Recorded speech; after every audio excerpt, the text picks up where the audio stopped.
Sometimes during Christmas, something magical happens. Hey, Cricket customers. The Max with Ads plan is included with the Cricket $60 unlimited plan at no additional cost. And this holiday season, Max is the one to watch when you're feeling festive. Son of a nutcracker! Cozy up to all the holiday classics like Elf, 8-Bit Christmas, and the Harry Potter 8 film collection. Just log in with your Cricket username and password to experience Max on all your favorite devices.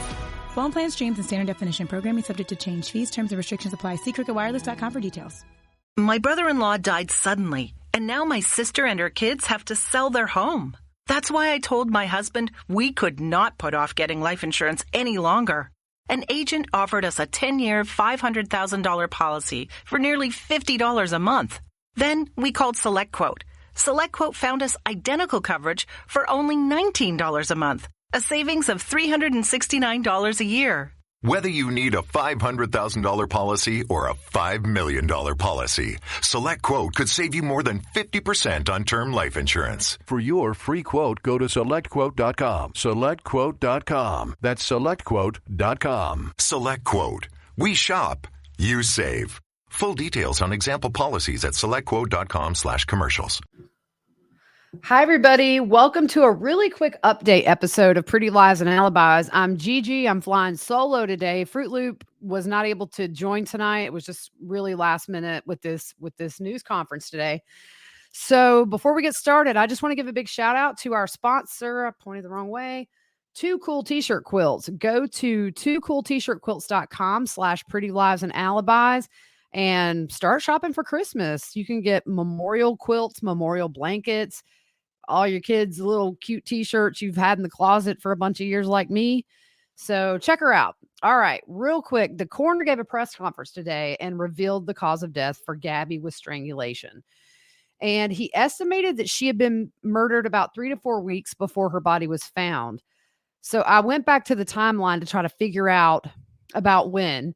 So we know she was last seen alive on August 27th between 1 and 2 p.m. at the Mary Piglet's restaurant. And if you remember, this is when Brian was acting really agitated and kept leaving and coming back in and was being really rude to the staff. And Gabby was being apologetic and was upset.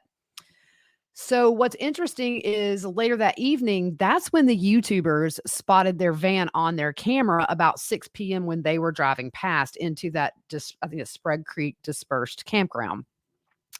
So her body was found 3 weeks and 2 days after that date. So that kind of fits in the 3 to 4 week timeline. And one thing the coroner did confirm that has been floating around the internet as a big rumor is Gabby was not pregnant. He said that she wasn't. And a lot of people were asking, how do you know that she was strangled if her body was decomposed to that extent 3 to 4 weeks out in the open?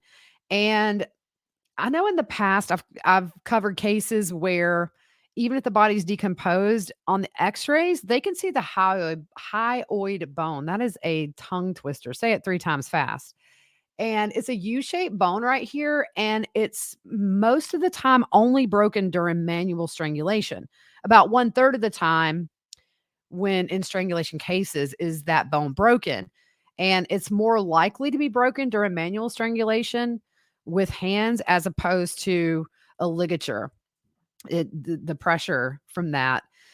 So August 27th was kind of a lot happened that day. That was also the day that her mom got the text from Gabby. Can you help Stan? I just keep getting his voicemails and missed calls. And she really didn't know what that meant. Although Gabby's grandfather's name was Stan. I didn't know this, but my daughter told me a lot of younger people use STAN as an acronym for send the authorities now. So a lot of people online have really wondered, was that a cry for help? She knew she was in trouble with him. So the 29th, which is 2 days after Gabby was last seen, this is the date where the lady said she picked Brian up while he was hitchhiking.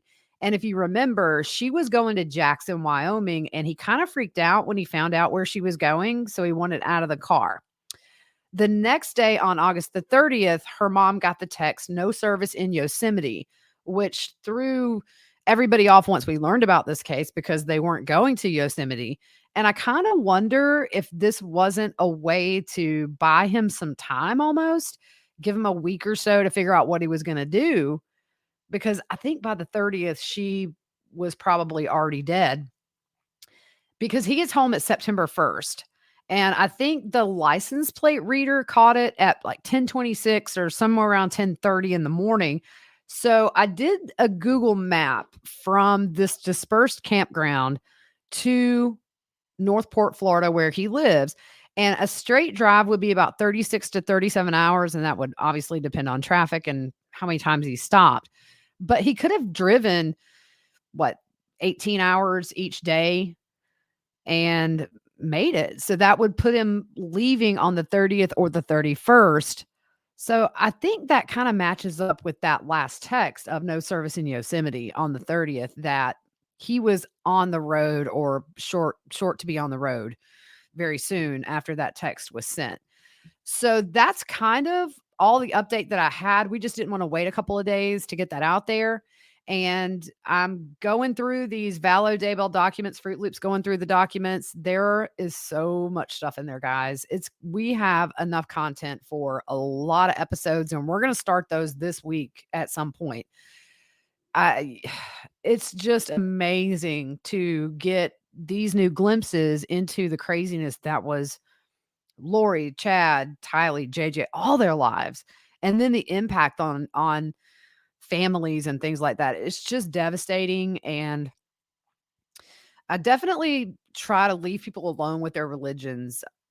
It's none of my business, but I'm just going to say these people had some crazy, crazy beliefs. My brain feels like mush when I'm done reading this stuff, guys. So we will see you very soon. And follow us on social media. If anything crazy happens with these cases that we're covering, we'll always hop on and do something.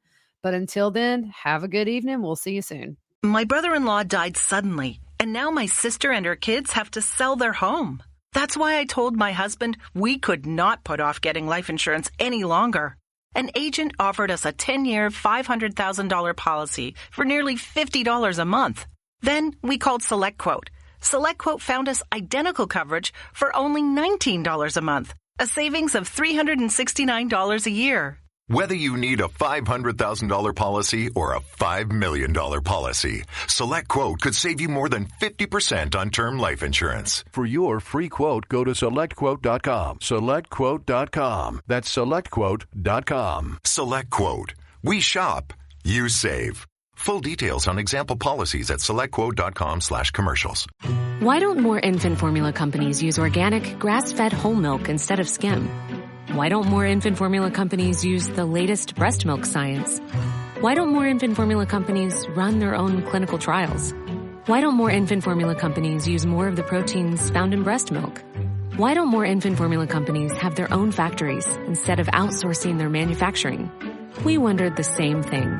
So we made ByHeart, a better formula for formula. Learn more at ByHeart.com.